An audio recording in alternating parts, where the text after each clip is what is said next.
Yawarana et bienvenue sur Jurismana. Aujourd'hui, nous allons rapidement examiner le droit dérivé jurisprudentiel de l'Union européenne.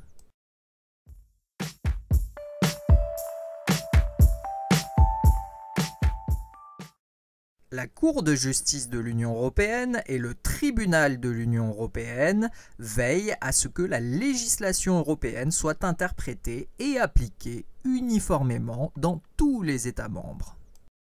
Le juge communautaire est ainsi chargé d'assurer le respect du droit dans l'interprétation et l'application des traités. La Cour de justice dispose ici d'un monopole de juridiction car aucun autre juge national ne peut réaliser cette interprétation et appréciation de validité d'une norme de l'Union européenne.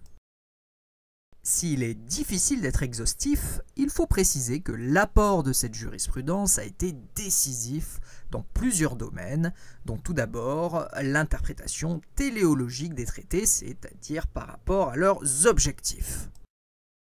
Il est ainsi possible de citer les principes de primauté du droit européen, effet direct, création des principes généraux du droit européen possédant la même valeur juridique que les traités dont ils sont issus, solidarité entre les États membres ou encore prohibition des mesures protectionnistes.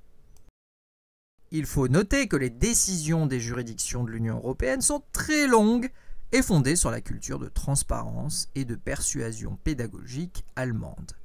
Les décisions européennes peuvent ainsi facilement dépasser les 50 pages. La jurisprudence de l'Union européenne est bien évidemment opposable aux États membres, à leurs administrations nationales, déconcentrées, décentralisées, aux organismes publics ou privés gérant un service public sous le contrôle d'une personne publique, et même aux juridictions de toute nature. Et voilà, nous en avons terminé avec cette petite présentation du droit jurisprudentiel de l'Union européenne. Merci à tous et à très bientôt sur Jurismana. Parheyane!